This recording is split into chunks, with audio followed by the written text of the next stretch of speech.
or do I have to go from here another 3 hours there to go run? Mm-hmm. I don't see a downside to it. No, absolutely not. Kind of uniforming the rules, because if you uniform the rules all the way around, and all it's going to, it's going to irk some people at the beginning, because some people might have to tweak their car a little bit so they can run a class, because that track has changed their rules a little. But I mean, in the long run, I think,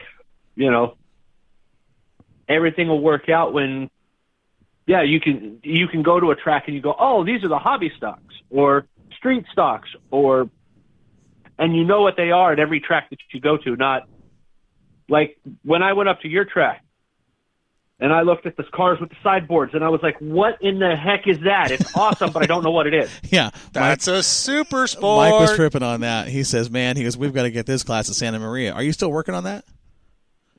Of course I am. I'm actually Germ the Worm up in Sunny over in Rocky Hill. They even posted it a few weeks back. Actually, about 2 months back, they posted, what would you pro stocks be interested if we ran some sideboard stuff up here? What was the response to that? For possibly Thanksgiving Thunder. A lot of people were kind of like I was, like a deer in headlights. Like, really, what is it? And yeah, yeah. So it's gonna take that first driver or race team to go, yeah, let's do it. I'm in, and then everybody else, I have a feeling, will follow suit. Well, so now, what class do they want to do that on? With the pro stocks. And those are, now, if I'm right, are those guys on a G60 tire, like an IMC modified tire? Yeah, that's what I thought. That'd be interesting. Yeah, that's going to help a lot. Yeah, with those stiff sidewalls and the. I think it would be a blast to watch. Yeah, absolutely. As a race fan, that'd be a I think great it'd be an show. absolute blast to watch. Yeah, those pro stocks are actually a fun class. To be honest, for a race fan, any class that comes out and brings without taking away from something else is a blast for me. Sure, absolutely. It's always cool to come out and say, ooh, late models. I like to watch the late models. Ooh, modifieds. Or, ooh, whatever what's it may be. That's always cool. Yeah. No ooh, kidding. what's that with the sideboard? Ooh, what was that? Yeah. Yeah. Why is that guy running asphalt tires on dirt? Right, and then you looked at me and go, because that's what we do. That's just what we do. That's right. So, like we said in the earlier segment, you got to be a little crazy. That's right. To race on dirt. Well, and here's the other thing, Mike, now that you're addressing that tire rule, that is something that has been changed this year. So our street stocks will no longer be running the big slicks. They're going to go to the G60 IMCA modified tire. There's a lot of guys that are happy about it. A lot of guys that are not so happy about it. Me personally, from an area that runs G60s, I think it'll be a good thing. I know they're a little pricey at times.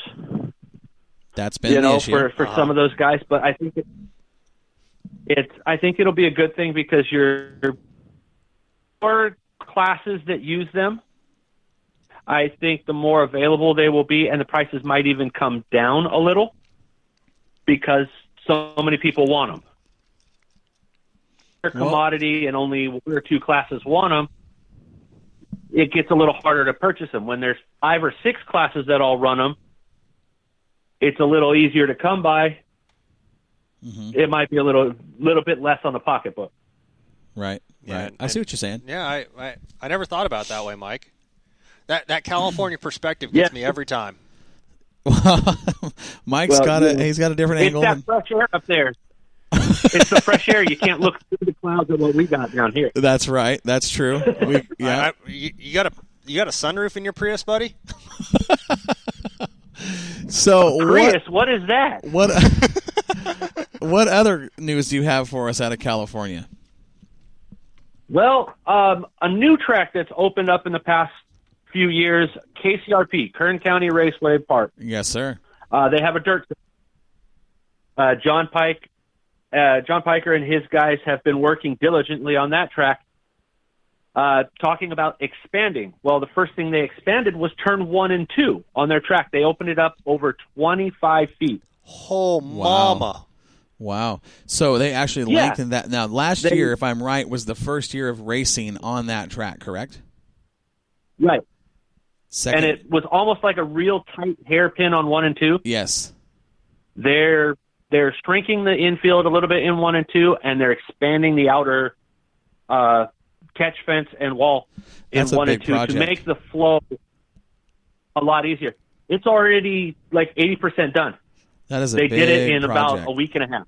Yeah. Wow, that's a lot of work. Now the question will be, what will that surface be like in turns 1 and 2? They came in and cut it, moved everything, and it was nice. Yeah, the big question is going to be how's it going to flow and how will that guys who got that set for that track down, how much is it going to change? So did they change the banking in that corner, or they flatten it out, or steepen it up, or what'd they do to that? By the changing of the entry point and the exit point, it's going to change the banking a little bit. Yeah, I mean, if you're widening it out 25 feet, that's a significant change to banking angle. Yeah. Yeah, it's a lot of dirt. I believe it's going to change everything, but the banking at KCRP isn't as much as some other tracks.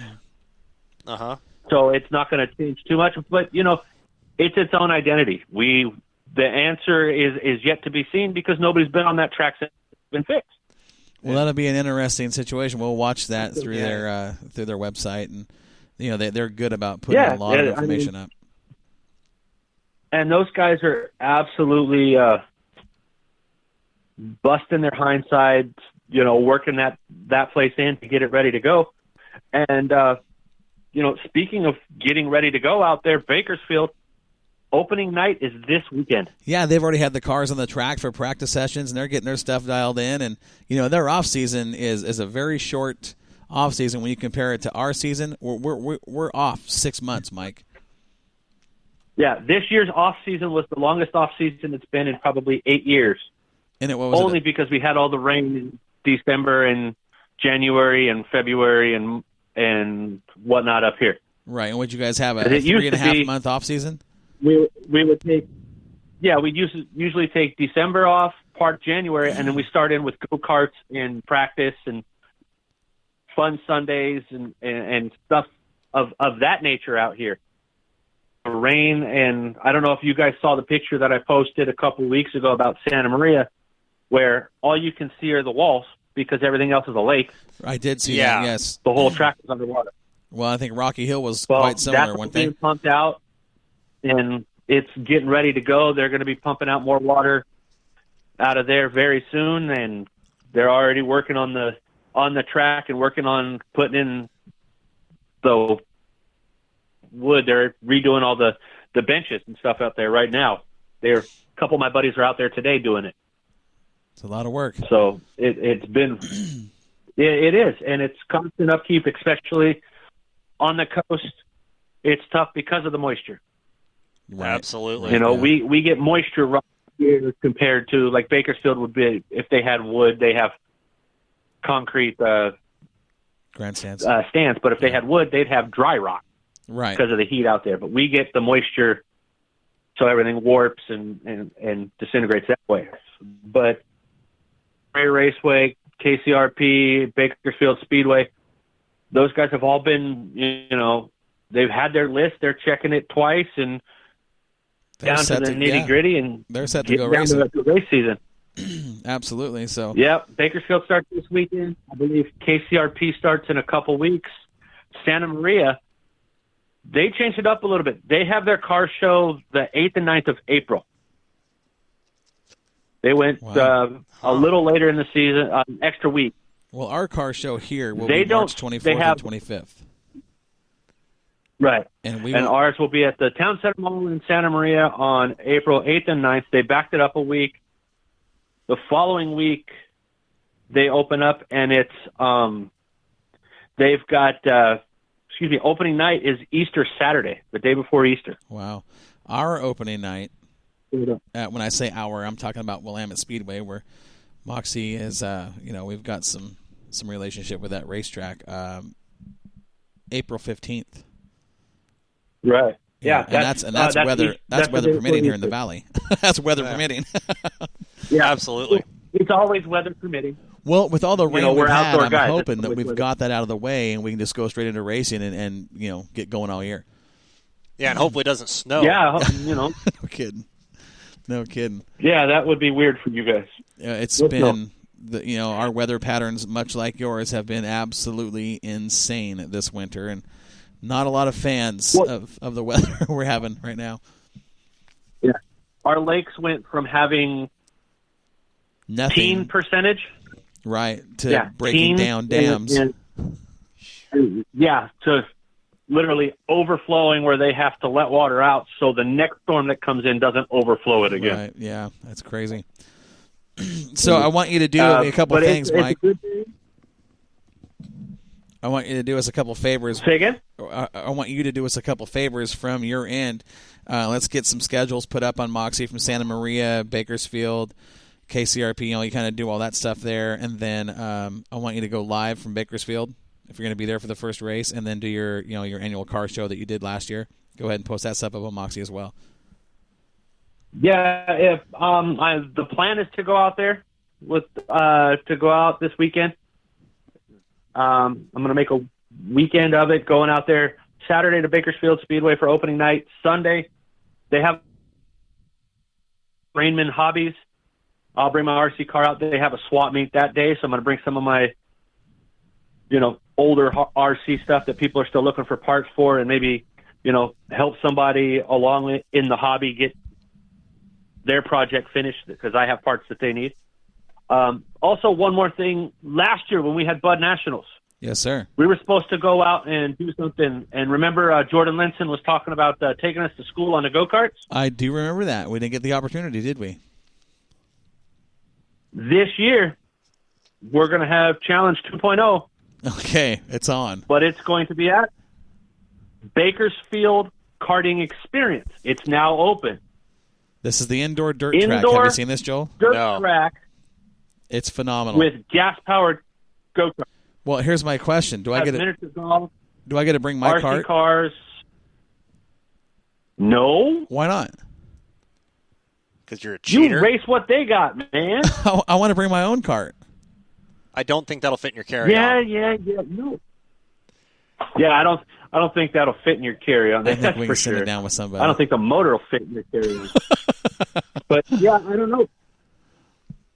We can always talk. Maybe the guys that are over there, Nick Sylvester and those guys, will open it up for you guys to come out with your. Well, I think what we could do is we could talk those guys into bringing 4 carts down, and we can do a Moxie challenge like we had up here at our swap meet on the Sprint Car Simulator. I don't want to relive that. Why not? Let's talk about it. That was awesome. It was awesome. Anyway, we're up against the clock, Mike. We're going to take a quick commercial break, and I want you to start calling in on a regular basis, and we'll talk with you what's going on down there in the California racing scene, and we'll keep all of the West Coast fans updated and posted.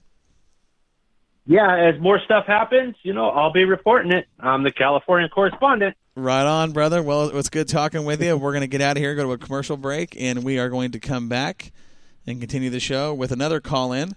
That'll have it's a really cool subject we're going to talk about. It's a really cool deal, and it's a great opportunity for a lot of people to help out a lot of people. So we're going to get out of here for a quick commercial, and we'll be right back here from the Jetstream Walk Massage Studio on Northwest Dirt News. I'm Corey. I'm Joel. And we'll be right back.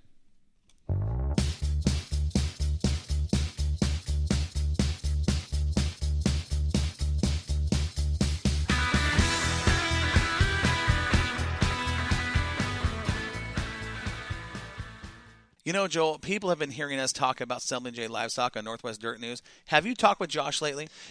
Corey, I did just the other day. He's got a great off-season special going on. Yes, he does. I was told he's got grass-fed 95% lean burger for $4.50 a pound, 90% lean regular burger $3.75 a pound, and fresh pork breakfast sausage $3 a pound, and they're all available in 1-pound packages. Really? That's a great opportunity for people like me, Corey, who kind of have an empty freezer because they missed their deer this season. Yeah, I know what you're talking about because your aim was terrible this year. Unfortunately, mine wasn't. And you know what?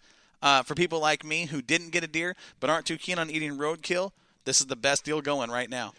You know, Corey, even if I am a Ford guy, their hood ornaments, they're not so tasty. Stumbling J Livestock, based in Shed, Oregon, can provide the freshest and finest meats to your table, raised right here in the valley and processed in a USDA-certified facility. And you know, this deal won't last long.